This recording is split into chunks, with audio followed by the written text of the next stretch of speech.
Seguimos esta noche en Minuto 1 marcando el punto de encuentro con la realidad.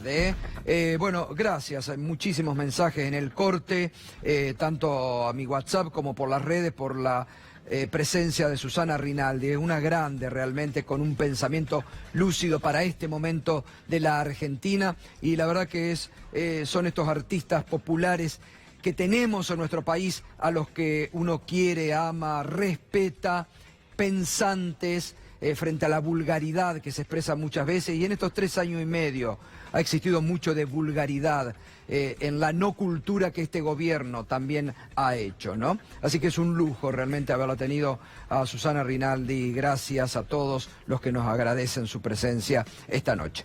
Nos metemos de lleno. A ver, nos ha preocupado mucho y lo venimos denunciando fuertemente, y está saliendo todo a la luz, sobre todo desde el D'Alessio Gay, el armado de las causas judiciales. Cómo el poder político, mediático y judicial en estos 3 años y medio en la Argentina de Macri armó causa, mintió mucho, persiguió a adversarios o no adversarios, pero desde un tono de venganza de Macri para la persecución, en base al odio, en base a la mentira, en base al relato, en el que muchos actores se prestaron, lamentablemente. Y en más de una oportunidad hemos hablado de la persecución personal que Macri ordenó contra esta empresa, contra los dueños de esta empresa. Hay, aunque mucho no se divulga en este momento, una denuncia que avanza, impulsada por el fiscal Marijuán, por extorsión, por los aprietes que Macri hizo para que este grupo se vendiera o se desguazara. Y la verdad que el momento que salga a la luz mucho de esa investigación va a dar que hablar y va a provocar mucha sorpresa. Pero desde el relato, cómo se mintió respecto a una supuesta deuda que este grupo tenía, o hoy la empresa madre del grupo Indalo, con la AFIP. Empezaron diciendo que eran 8.000 millones, después hablaban de 13.000 millones, llegaron a hablar en algunos diarios oficialistas de 20.000 millones. Todo hablaban por boca de Ganso, mejor dicho, por boca del relato del gobierno y de la AFIP de Abad y de Gil Lavedra. ¿Por qué? Porque se empezó un juicio después de haber desguazado las empresas, donde no había una pericia oficial. Estas son las locuras de la Argentina de hoy. Se inició un juicio sin una pericia oficial. La pericia oficial de la Corte se conoció semanas atrás y habla de una deuda de 296 millones de pesos. Y de mucho admitiendo y que se pagaba. Pero también conocimos esta semana, y así lo explicó Gabriela Morini, cómo desde la AFIP de Abad se empezó a perseguir y a cerrar caminos para que esta empresa deje de pagarle a la AFIP. Una cosa de loco. La AFIP, que tiene que cobrar, buscó toda la forma ¿para qué? Para declararlos insolventes, meterlos presos y desguazar. Ese era el objetivo final. Y hoy, así, muy suelto de cuerpo, Ricardo Gil Lavedra, que lamentablemente dejó su prestigio, ganado por el juicio a las juntas, ganado durante muchos años, dejó su prestigio a manos de este gobierno, porque fue contratado, que en algún momento habrá que tal vez alguien investigar por qué la AFIP contrató al estudio de Gil Lavedra exclusivamente para esta causa. Exclusivamente para esta causa. Y hoy, muy suelto de cuerpo, habla que es irregular y que no deberían estar presos los dueños de este grupo, Cristóbal López y Fabián de Sousa. Escúchelo. Culpabilidad o inocencia se tiene que establecer en el juicio. Para eso están. ¿Y le parece bien que estén detenidos mientras esperan el juicio? No. No, y en mi caso nosotros nunca lo solicitamos esto. En ningún caso solicitamos las detenciones, porque me parece que no había ninguna razón para que estuvieran privados de libertad durante el proceso. La obviedad, pero no lo dijo en su momento Gil Lavedra. Lo dice ahora. Dice lo que el mundo jurídico, él cayó. Lo que muchos, como el doctor Veraldi en Soledad, después empezaron a sumar otros, decían. No pueden estar presos, no hay motivo. ¿Pero por qué estuvieron presos? Por una orden de Macri.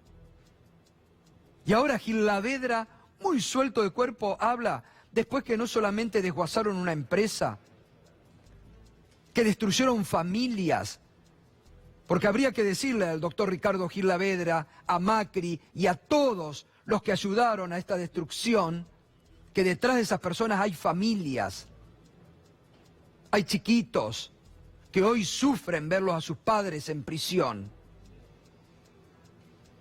Escuche de nuevo, muy suelto de cuerpo, cómo lo dice Ricardo Gil Lavedra. Culpabilidad o inocencia se tiene que establecer en el juicio. Para eso están. ¿Y le parece bien que estén detenidos mientras esperan el juicio? No, y en mi caso nosotros nunca lo solicitamos esto. En ningún caso solicitamos las detenciones porque me parece que no había ninguna razón para que estuvieran privados de libertad durante el proceso. Pero claro, Gil Lavedra forma parte de este gobierno porque integra la Unión Cívica Radical, que se sumó, que dejó la dignidad de un partido centenario a manos de este proyecto que ha hundido a la Argentina, y formaba parte de esa orquestación ordenada desde el macrismo para ir en contra de este grupo, quedarse con los medios. No pudieron, y aquí estamos de pie. Y seguiremos estando de pie. Pero fíjese cuando justo lo que dice hoy Gil Lavedra, pero no lo dijo en su momento, los camaristas Fara y Ballesteros dijeron, miren, no hay motivos para que Cristóbal López y Fabián de Sousa estén presos. Y quedaron en libertad. Y Macri, el presidente de la República, ¿qué dijo en ese momento? Nosotros necesitamos una justicia ágil, que nos defienda, que nos cuide, que haga sentir al ciudadano de a pie que el poderoso es el primero que tiene que cumplir con la ley. Es el que menos impunidad tiene, que es en Argentina, sobre todo lo que pasó hace unos días, todos sentimos de vuelta un revulsivo de decir, no, esto no es lo que habíamos acordado. ¿Te referís a la liberación de Cristóbal López? Me refiero sobre todo al cambio de carátula. A mí el cambio de carátula me parece como increíble. Han usado plata que la hubiésemos podido usar para más cloacas, para más agua potable, para mejores escuelas, en algo que no era prioridad para los argentinos. Bueno, todo eso que decía formaba parte del relato que ahora en el juicio oral se está diciendo que no es verdad. ¿Se da cuenta? Todo se está demostrando que no es verdad, el relato armado por el gobierno se le cae a pedazos. Todo se desploma, nuestro hashtag también se desploman estas causas judiciales armadas con fines persecutorios. Porque ese era el presidente de la República, el que decía, esto no era lo que habíamos convenido arreglado. Y después de eso, el presidente que corrió y executó a Eduardo Fara, lo sacaron, lo mandaron a San Martín, y a Jorge Ballesteros lo amenazaron y le obligaron a renunciar. Ricardo Gil Lavedra no dijo nada en ese momento. Nada dijo. Ahora, esto ahora enseguida lo vamos a hablar con el doctor Gregorio Dalbón, que nos acompaña, ha sido un poco la dinámica de estos 3 años del macrismo, donde ahora todo se desploma. ¿Pero por qué? Porque la justicia indica, no la doctrina Irurzun que creó este gobierno, o la doctrina Macri para mandar preso a lo que él determinaba. Y Echegaray que está diciendo lo suyo también, Irina, en el juicio, ¿no? Echegaray viene prestando una larga declaración indagatoria en el juicio de Oil Combustibles y además aclarando un poco el panorama. Y lo importante de lo que declaró ayer tiene que ver con algunas de las decisiones que tomó su antecesor, Alberto Abad, en relación a los planes de pago de los que venimos hablando. Ya hay un peritaje de la Corte que dijo que Oil Combustibles tenía planes de pago adjudicados, que estaba cumpliendo con eso, que no había ninguna deuda reclamable. Y en función de eso, Ricardo Echegaray fue que explicó y dijo claramente cuál era el escenario y cuál sería la responsabilidad, además de su antecesor. Nunca en ningún accionar del fisco después del 10 de diciembre de 2015 hubo un objetivo de cobrar tributos. El objetivo fue liquidar al grupo empresarial Indalo. Esto dijo Ricardo Echegaray ayer en el juicio, refiriéndose a una serie de decisiones por las que se suspendieron esos planes de pago que se habían adjudicado. Abad entró al quirófano jurídico de la AFIP con la motosierra y le dieron ropaje jurídico al objetivo de arrebatar las empresas del grupo Indalo. Esto es grave, ¿eh? Fue contundente. Esto es gravísimo lo que de la dice. AFIP. Sí, ¿qué te parece? Porque además acá, lo que decíamos anteriormente, acá se ve como Abad, con el apoyo jurídico de Ricardo Gil Lavedra, el único objetivo que tenían era ir contra este grupo. Dejar de cobrar, no les importaba cobrar, era ir contra este grupo. Exacto, Echegaray se refirió a 5 resoluciones específicas que se tomaron en muy pocos días y que para lo que sirvieron estaban diseñadas prácticamente, dijo él, para evitar y para impedir que se pagara la deuda de Oil Combustibles. Esto es lo que explicó ayer en el juicio y va a continuar su declaración indagatoria. Y por último, los pedidos de planes de pago se los di a todos, está hablando de la época de su gestión, a los que opinaban bien del gobierno y a los que opinaban mal. Fueron más de 1.600. No hay nada de distinto entre los que otorgué a Indalo y a los otros 1.600. Recordemos, Esto entre esos otros 1.600, recordemos, Irina, estaba IEXA, la empresa de la familia presidencial, estaba la señora Mirta Legrand, estaba la Fundación Favaloro, ¿eh? Ahora, yo en estos momentos pensaba, volvía sobre lo que Macri decía recién, ¿no? ¿Y él por qué no da el ejemplo? Y en lugar de estar tratando de correr fiscales, presionar jueces, paga la deuda que su familia tiene con el Estado argentino. ¿Por qué no da el ejemplo el presidente? 4.500 millones de pesos que le debe. Eso que decía que era mentira sobre lo que debía este grupo, que podría haber construido, ¿cuánto de lo que Macri decía que podría con sus 4.500 que le debe su familia al Estado argentino? Y que ahora quieren, como dijiste antes, Irina, por chauchas y palitos arreglar, ¿no? Bueno, Irina, muchas gracias, ¿eh? Gracias. Gracias a vos. Gracias. Bueno, y Juana Morín, porque hay novedades también en el D'Alessio Gate. Vamos, Juan, ¿cómo estamos? Buenas noches. Así es, novedades importantes en la causa de D'Alessio. Nuevamente el juez Ramos Padilla realizó un procesamiento, dictó un procesamiento, en este caso a Carlos Liniani, y en este sentido el procesamiento también tiene un coletazo para el fiscal en rebeldía hace 5 meses, Carlos Stornelli. Me contaron, capaz que, no sé si Irina sabe, que está siempre bien informada, que hoy estuvo 1 hora el fiscal rebelde, 1 hora reunido con el juez Irursun. Tengo el mismo chisme. También te puedo decir que se reúnen con habitualidad, que no es raro verlos juntos teniendo este tipo de reuniones. También hoy la Cámara Federal tomó una decisión que de alguna manera tiene que ver con Stornelli, porque le dio un respaldo a Claudio Bonadío en la causa del operativo PUF, que la impulsa Stornelli precisamente. Esa causa con la que Stornelli pretende dinamitar la causa de Dolores. Y por ahora su colega Bonadío está respaldado, por ahora, ¿no? Bueno, por ahí estaban hablando algo de esto, ¿no? Claro, porque esa resolución la firma Irursun. Claro, bueno, justo salió. Todo tiene que ver con todo. Sí. Acá lo tenemos a Charlie Liniani, despachante de aduana él, abogado, supuestamente operaba para que Marcelo D'Alessio fuera el abogado del hijo de Barreiro. ¿Te acordás de Barreiro, que era apodado como el jardinero K? Bueno, Pablo Barreiro, su hijo, había trabajado con Cristina Fernández de Kirchner. Charlie Liniani hace un nexo el año pasado, diciéndole que estaban a punto de detenerlo, que era inminente su detención. Y ahora vas a entender por qué tiene que ver Carlos Stornelli en todo esto. Pero si te parece, escuchamos el audio de este hombre, de Carlos Liniani, hoy procesado por el juez Ramos Padilla por formar parte de la banda extorsiva, porque tiene que ver también con la causa de los cuadernos. A vos te tiene una carpeta así. Toda de tu carpeta. A vos te van porque no te da el blanco. No te cuadra, ¿entendés? Y Stornelli está montado en un juego con tu viejo. Es el comentario que yo tengo de adentro, ¿entendés? De eso. A vos te van por el blanco. Porque no te cuadra la tuya, no te cuadra la sociedad que tenés, Muratones tampoco te cuadra, los socios que tenés con Vita. yo no sé todo lo que... O sea, perdón hablar... Pero sos Vita cero. Sí, ya sé, bueno, pero no te cuadra, bueno, te estoy diciendo la sumatoria de cuestiones que hay que no te cuadra en nada lo que dice y te va a buscar, tiene una carpeta así de vos, así.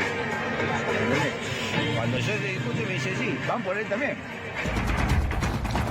Bueno, es la operatoria, ¿no? Cómo apretaban, cómo extorsionaban, cómo amenazaban. Hay más de una hora de grabación que obtuvo el chico Pablo Barreiro, amenazado, insisto, con ser detenido, era inminente su detención. Le empezaron a decir, tanto él como D'Alessio, que ya salía, que mirara América cuando pone el canal, estaban diciendo, es inminente la detención del hijo del jardinero acá, mirá si no le vas a creer.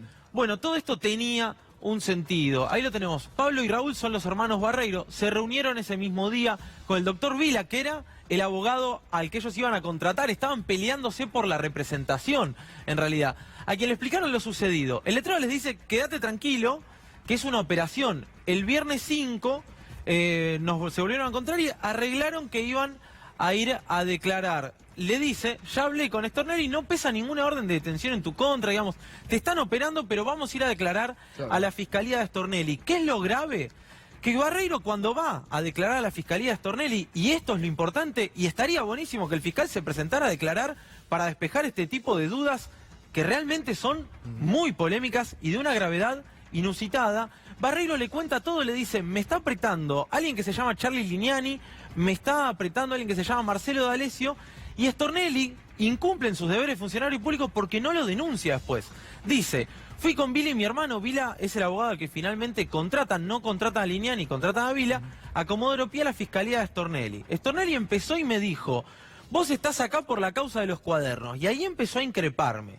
Me preguntó concretamente por empresarios tales como Pablo Roca, Ferreira o Lázaro Báez, y funcionarios como Devido y José López, insisto, el hijo de Barreiro, que estaba detenido en ese entonces, después salió.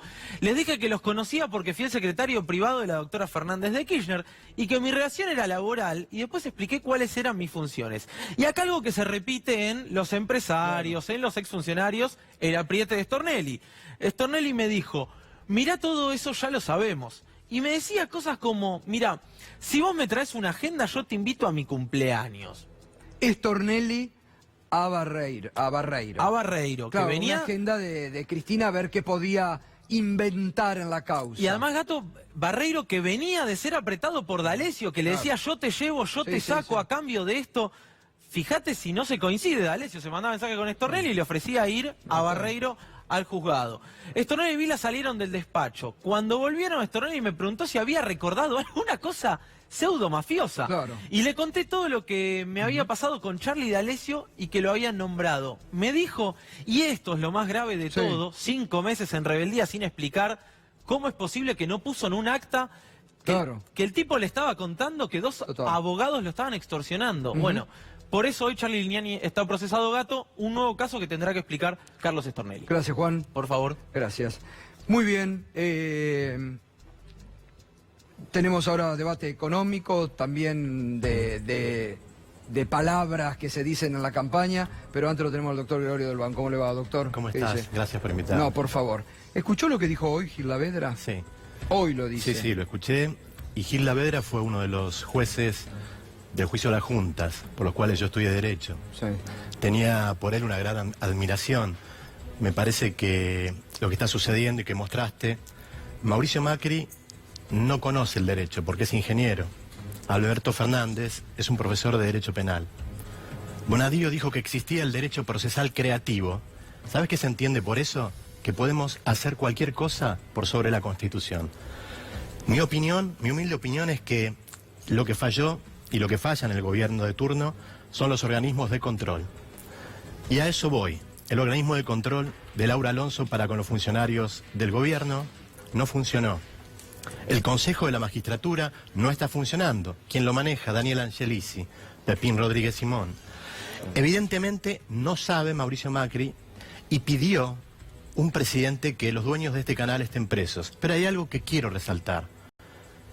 No pudo porque ese no era el tema. El tema era que cierre ese 5N. Sí, obvio. El fin de Mauricio Macri era que este canal, que como me dice siempre mi mujer, vení que empieza la realidad. Este canal demostró que realmente la realidad era otra. Lo demostró con la gente que fue a votar. Motivo por el cual creo que sería bueno que, y estoy de acuerdo con Alberto Fernández, sobre todo por su trayectoria como profesor de Derecho Penal y por su conocimiento jurídico, estoy de acuerdo que él no tiene que decir lo que tienen que hacer los jueces, sino que realmente es el Consejo de la Magistratura. Obvio. Todos los órganos de gobierno tienen su órgano, digamos, de pretensión de control. Ahora, vivimos en un gobierno donde Laura Alonso dijo que no va a intervenir en las cuestiones que tienen que ver con la corrupción macrista. Entonces, si partimos de esa base, o de un presidente que dice que 2 jueces pueden entrar por decreto, más allá de que no conoce el derecho, me parece que vamos mal. Y ahora me parece que hay un aire que se está sintiendo. Pero yo no quiero dejar de decir que cada preso que está injustamente, tanto los dueños como Fabián de Sousa, Cristóbal López y muchos más, ese tiempo, esa caricia con su mujer, bueno, esas cosas que le pasan, se perdieron, sus sí, cumpleaños, sus navidades, sus años nuevos, son inocentes. ¿Quién va a pagar ese dolor que ha causado este presidente de la Nación porque interfirió algo que la Constitución no le permite al Poder Judicial? Totalmente, exactamente, pero aparte lo que es más grave, que ahora está saliendo a la luz en un juicio oral, como en otros juicios orales saldrá a la luz la mentira, cómo se había armado, lo de Abad. Abad como funcionario público que no cobró finalmente un centavo, porque el objetivo era perseguir, cerrar y que quiebren las empresas. Los querían afuera. Digo, ahí está lo grave también. Sí, totalmente. Abad, ¿quién le va a pedir que rinda cuentas? Yo creo que el próximo gobierno, con sus organismos de control y con los organismos que tenga de denuncia hacia los funcionarios públicos, yo no pienso y coincido en que la venganza hay que ponerla presa. Pero me parece que el olvido, no. El olvido tiene que estar en libertad. No podemos olvidar a los compañeros Aparte hay que muchos están presos. instrumentos, ¿no? Claro, Hay muchos instrumentos. Pero jurídicamente. Y que no le hagan a Cristina, que es a quien yo represento y quiero, porque tengo una relación especial con ella, que no le hagan lo que le hicieron a ella, porque fue muy triste, fue muy feo. Solo su solidez, solo sus ganas y solo su amor al pueblo pudo sostenerla de pie. Por eso lo dijo, acá estoy parada, por el amor que le tengo a ustedes, porque le allanaron las 3 casas, porque le dijeron que tenía la plata enterrada, y la plata la tenía en un banco, el que tenía la plata en Panamá era otra persona. La han perseguido por todos lados, con la hija se metieron, con el hijo se metieron. Nosotros, yo me pongo de nosotros, pero espero que Alberto lo haga y ojalá gane Alberto Fernández, no quiero hablar como si ya fuera presidente.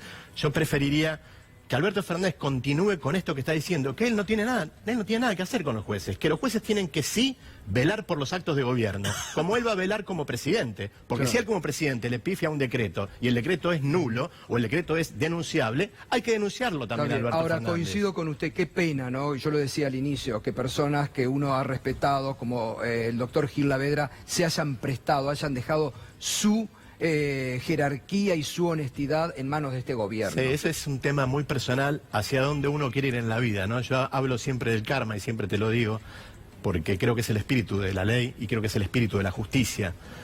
¿Qué karma el de Gil Lavedra? Porque terminar su carrera, digamos, tratando de explicar lo inexplicable, que es que una persona sin sentencia firme vaya a la cárcel, me parece que es lamentable para un hombre de su honra. Totalmente. Gracias, doctor Dalbone. No, un placer. Un gusto, que siga bien, ¿eh? Igualmente. Bueno, estamos con Santiago Frastina, estamos también aquí con, como siempre nos acompaña desde hace tiempo y que nos viene advirtiendo sobre estos temas, Andrés Aciaín, porque, bueno, nos vamos a meter en el tema económico, pero queremos también esta noche, lo hemos sumado a Roberto Marafiotti, Roberto Marafiotti es un semiólogo, pero sabe mucho en estos momentos para hablar un poco de la palabra, para entender en el medio de esta emergencia que vive el gobierno de Macri, esta emergencia nacional, las palabras, cómo golpean en el medio de una campaña. Antes de ir con Roberto, que va a ser muy interesante, venimos de la Tana Rinaldi, que fue muy interesante, ahora vamos a completar con él la noche.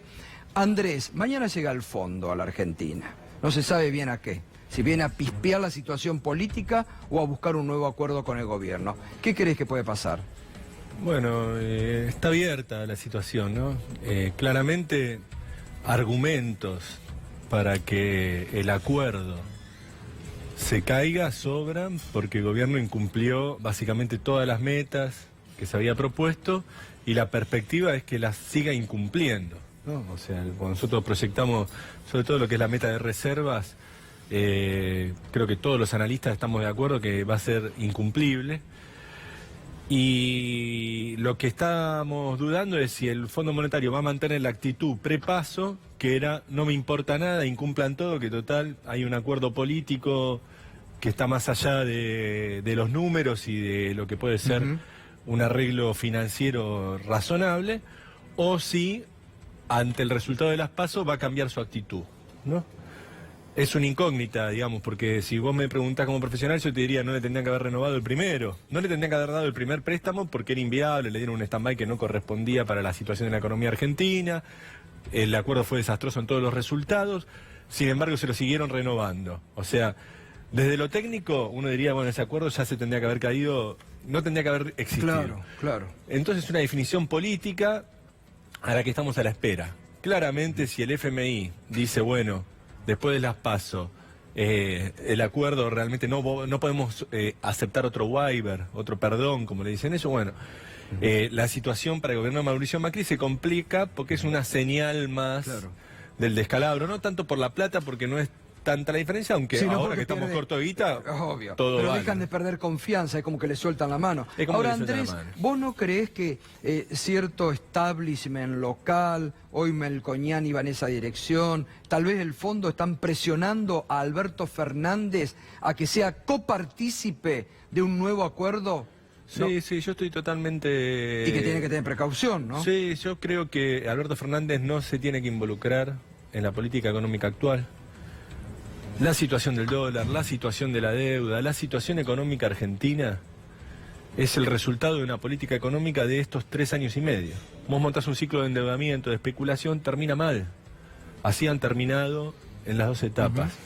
Y me parece que lo que tiene que hacer una oposición responsable es tener cautela, pedir cautela en la política de gobierno, pero no involucrarse, porque yo lo que estoy viendo, si querés la metáfora, se están hundiendo y están estirando la mano a ver si le calzan por lo menos el pie a Alberto Fernández y se lo llevan. Bueno, entonces lo quieren involucrar sobre el valor del dólar, sobre qué va a pasar con la deuda. ¿Cómo vas a decir qué va a pasar con la deuda si hoy los precios de los bonos son de default? Claro. Entonces la reestructuración, digamos, ¿no? En todo caso no va a ser una voluntad ni de Macri, ni de Alberto Fernández, ni de quien gane. No es una cuestión de voluntad. Hay cuestiones que exceden la voluntad. Si vos tenés una situación que no tenés plata y la tasa de refinanciamiento del 20%, iba a ser muy complejo pensar en cualquier reperfilamiento de la deuda sin una reestructuración, porque nadie te va a aceptar en términos de mercado un refinanciamiento, porque el costo es el megacanje, digamos. Santiago, ustedes que con la Universidad Nacional de Avellaneda vienen haciendo un relevamiento de precios, hoy se conoció cómo cayó el consumo. Antes de la devaluación, no imagino después de la devaluación. Ellos hicieron el informe sobre salario mínimo que pasamos hoy. Exacto. Con la caída del salario. Se pulverizó el salario. ¿Cómo se va a pulverizar después de la devaluación de la semana pasada, no? Digo, 2 cosas. Desde que asumió el gobierno de Macri, el salario mínimo en dólares cayó un 62%. Pasó de estar primero en el ranking latinoamericano con casi $600, ahora estar en el número 9. Solamente debajo nuestro está Venezuela. Ahora el salario mínimo en dólares está a $220. En lo que va del año se pulverizó un 26% el salario mínimo en dólares, con lo cual te demuestra, de mi perspectiva, uno de los objetivos de Mauricio Macri, que era pulverizar los salarios en general, no solo el mínimo, sino también el salario promedio en dólares, y bueno, en gran parte lo logró. Y obviamente con respecto al Fondo Monetario Internacional, que también es muy interesante lo que decía Andrés, yo creo que hoy lo que se está discutiendo, y el FMI lo está discutiendo internamente, es si le siguen dando respirador artificial a este modelo económico que ya estaba muerto del año pasado. Cuando vino el Fondo Monetario Internacional a la Argentina, es que el modelo económico de Macri estaba terminado, y lo único que hizo el Fondo Monetario Internacional es darle un respirador artificial para ver si Mauricio Macri era reelegido este año, para ver si le sacaban reformas estructurales como la reforma previsional y la reforma laboral. Una vez que el FMI, después de las PASO, vio que Mauricio Macri no va a ganar las elecciones, sino todo lo contrario, ahora se deben estar discutiendo si vale la pena seguir dándole el respirador artificial o no a Macri. Digo, un dato contundente es, desde que Macri asumió el gobierno se fugaron 75.000 millones de dólares. YPF lo compramos en 5.000 millones de dólares, es decir, se fugaron 15 YPFs de que asumió el gobierno de Macri y en gran parte financiado por el préstamo del Fondo Monetario Internacional a partir del año pasado. Claro, impresionante, impresionante. Pues la caída del salario en dólares está claro en el informe. Cayó también el salario en pesos, que viene perdiendo contra la inflación. Ahora, ninguna de esas dos medidas logró que exporten más manufacturas industriales, todo lo contrario. El último informe dice que caen las exportaciones industriales. Bueno, eso es otra cosa que se cae con el gobierno de Macri, que las exportaciones dependen del tipo de cambio, está claramente. Vos devaluaste como devaluaste y sin embargo no tenés un crecimiento de las exportaciones. Ni que hablar de la liquidación, pero de las exportaciones. Bueno, eso demuestra que vos lograste una balanza comercial positiva, pero no porque aumentaste las exportaciones, sino porque pulverizaste las importaciones por la crisis económica. Las devaluaciones no te hacen aumentar las exportaciones, pero sí te hace, con el efecto inflacionario, pulverizar el consumo interno y el mercado interno, te desploman las importaciones y eso logra la balanza comercial positiva, que es el dato que supuestamente está dando Mauricio Macri como positivo. Roberto Marafiotti, a ver, un poco de luz en esta campaña tan vacía a veces de contenido y sobre todo el gobierno, ¿no? ¿Cómo está viendo, si ha podido hacer un seguimiento desde el 11 de agosto hasta hoy, la evolución de las conferencias del presidente, enojándose con los argentinos, echándole la culpa, después pide disculpa? ¿Se desvalorizó totalmente la palabra del presidente? Bueno, yo creo que en verdad frente a lo que estamos es a un régimen que no es actual, sino que tiene que ver con el momento en que él asume, que es la instauración de un régimen de violencia verbal. Este régimen de violencia verbal se sostiene sobre una serie de retóricas de la intransigencia que están basadas fundamentalmente, me parece, en tres aspectos. Uno tiene que ver con el cuestionamiento a todo lo que tenga que ver con derechos sociales, derechos humanos, digamos que lo hemos visto en distintos personajes, no solamente en el presidente, sino en otros personajes. Javier González Fraga, por ejemplo. Sí, por supuesto. Cuando dice, ¿te creíste que podías acceder a un plasma o a un auto? Prat Gay, la grasa militante. Exacto, digamos, ¿no? Otra cuestión tiene que ver con el cuestionamiento a lo que es el estado de bienestar. Digamos, lo que en el mundo se conoció como estado de bienestar, los 30 años gloriosos y demás, que después el neoliberalismo los empieza a cuestionar. Bueno, estos vuelven otra vez a cuestionar eso.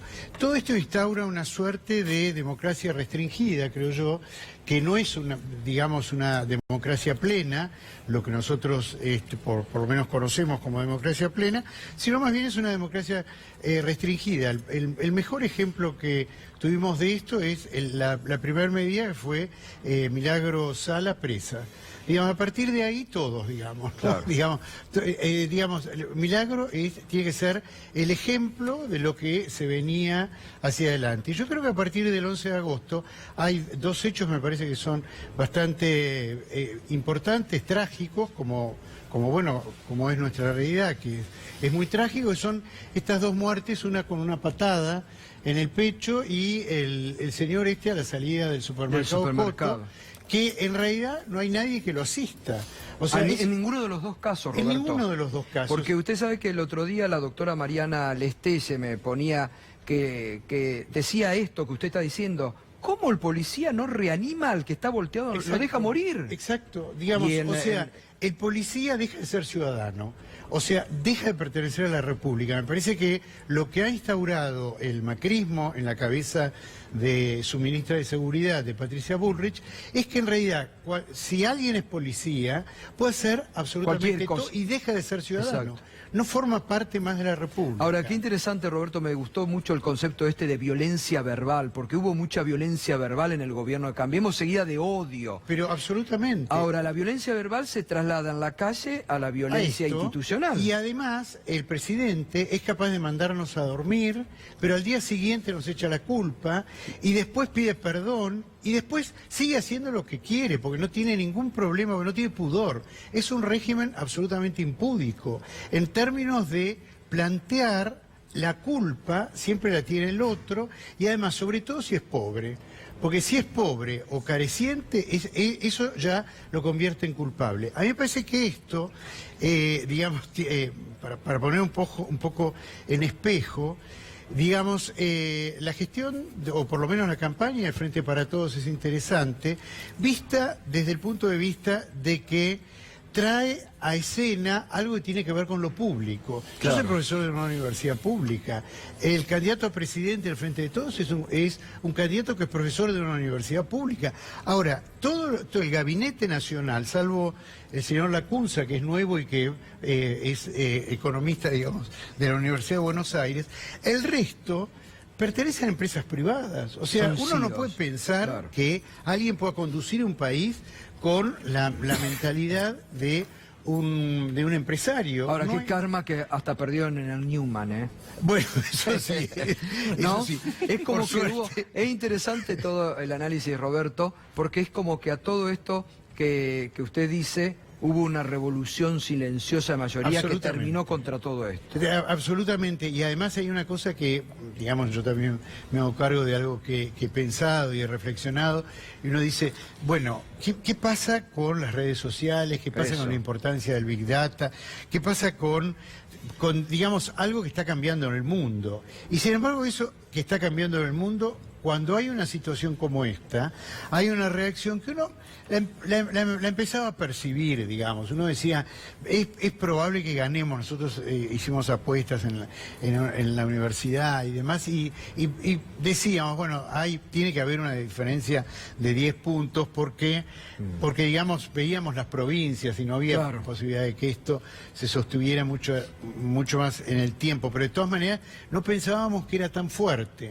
De todas maneras hay una cosa que me parece que es importante, que también digamos hay que sostenerla, y que creo que Kicillof la planteó ayer o en estos días, que es que octubre está cerca y que de todas maneras tenemos que seguir trabajando en el sentido de señalar cuál es este régimen. Sí, sí, lo decía recién antes, lo mismo Susana Rinaldi, decía, no hay que pararse acá, hay que avanzar mucho y no detenerse. Efectivamente. Y no caer en las trampas que está tendiendo lo que decía Andrés, de abajo quieren tirar para abajo. Esto que dice Andrés me parece que es muy importante, se quieren colgar del pie de Alberto Fernández porque quieren ver si de alguna manera también lo arrastran a él. Totalmente. A mí me parece que hay que mantenerse en un silencio prudente, ¿no? Que es lo que, digamos, en octubre será otra situación. Totalmente. ¿No? Está muy interesante el programa de hoy, ¿eh? Gracias por todos los comentarios que nos llegan. Ya volvemos, pausa.